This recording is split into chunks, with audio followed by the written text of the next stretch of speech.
20년 만에 남편의 장례식에 오라는 연락을 받았습니다. 그 사람은 이미 내 삶에서 사라진 지 오래였는데 이제 와서 그 사람의 죽음 앞에 서야 한다니. 남편이 우리를 떠난 건 아들이 중학교에 들어갔을 때였어요. 그날도 저는 여느 때처럼 저녁을 준비하고 있었어요. 남편이 무거운 얼굴로 들어오더니 나 이제 떠날 거야 라고 하더군요. 처음엔 무슨 말인지 몰라 멍하니 남편을 쳐다봤어요. 그랬더니 남편은 한숨을 깊게 쉬며 말했어요.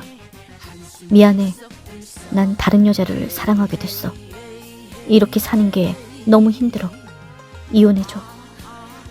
그 말이 끝나기가 무섭게 남편은 집을 나갔습니다.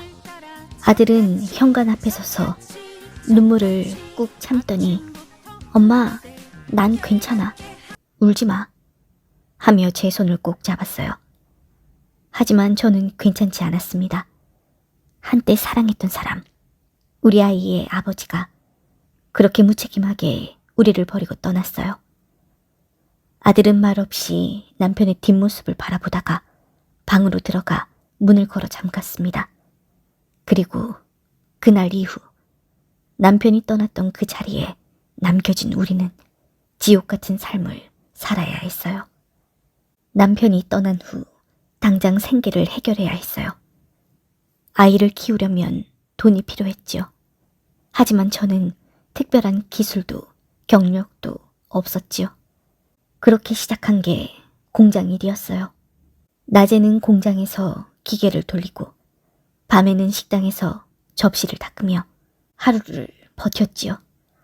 하루 2~3시간만 자며 일해야 겨우 월세를 낼 수 있었지요. 아들은 점점 더 말이 없어졌어요. 학교에 가도 친구들과 잘 어울리지 못했고 밥을 먹을 때도 조용히 숟가락만 들었다 놓았습니다. 그런데 어느 날 고등학생이 된 아들이 조심스럽게 말하더군요. 엄마, 저도 알바할게요. 그 말이 가슴을 후벼 팠어요. 제 욕심 같아서는 공부만 하면서 행복하게 지냈으면 했는데 그런데도 저는 아들에게 한마디도 하지 못했지요.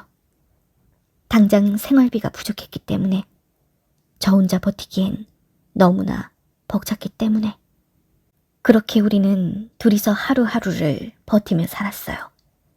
그동안 남편은 단 한 번도 우리를 찾아오지 않았죠. 돈을 보내주기는커녕 전화 한 통 하지 않았습니다. 남편에게는 아들이 없었던 걸까요? 아들은 점점 더 아버지라는 존재를 부정하기 시작했죠. 그렇게 20년이 흘렀고 어느 날 전화가 걸려왔어요. 시동생이었습니다. 형수님, 형님이 돌아가셨어요. 장례식에 와줄 수 있겠어요? 순간 머릿속이 하얘졌어요. 그 사람이 우리를 떠나고도 잘 살 줄 알았는데 어떤 삶을 살았기에 이렇게 빨리 떠난 걸까? 마음 한구석에서는 복잡한 감정이 휘몰아쳤어요. 미움, 원망, 허탈함, 그리고 어쩌면 조금의 연민까지. 하지만 그런 감정보다 먼저 떠오른 건 아들이었습니다. 저는 조심스럽게 아들에게 말을 꺼냈어요. 아빠 장례식에 가보는 게 어떻겠니? 마지막 인사라도 해야 하지 않겠어? 아들은 제 말을 듣자마자 단호하게 말했어요. 엄마, 저는 안 가요. 그 사람이 저희를 버린 순간부터 제 아버지가 아니었어요. 장례식도 마지막 인사도 다 필요 없어요. 그래도 다녀오는 게 너 마음 편하지 않겠어? 아들은 저를 똑바로 쳐다보며 말했어요. 엄마, 저는 아버지라는 호칭조차 그 사람한테 쓰고 싶지 않아요. 그 단호한 말에 저는 더 이상 아무 말도 할 수 없었지요.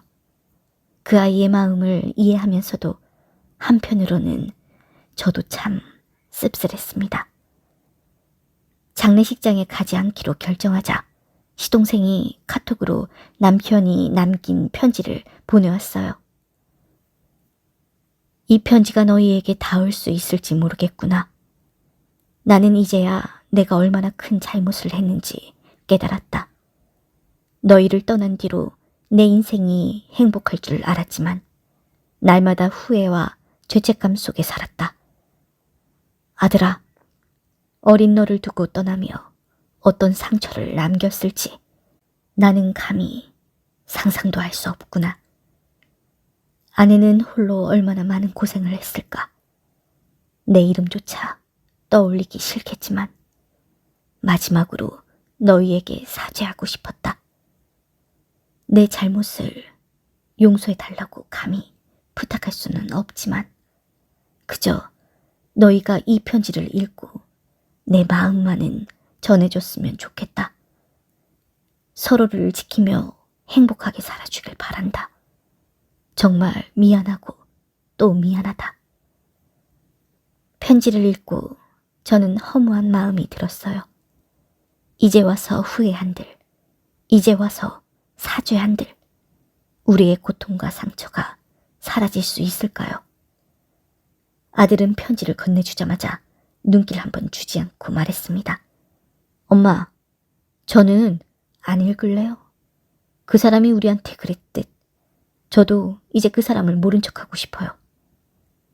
아들은 끝내 편지를 읽지 않았고 우리 모자는 장례식에 가지 않았습니다. 그렇게 20년 동안 우리를 떠난 후 결국 한 줌의 재가 되어 사라졌습니다. 여러분이라면 어떻게 하셨을까요? 아들의 선택이 옳았을까요? 아니면 장례식에 가야 했을까요? 장례식에 가지 않은 게 잘했다면 좋아요 눌러주세요.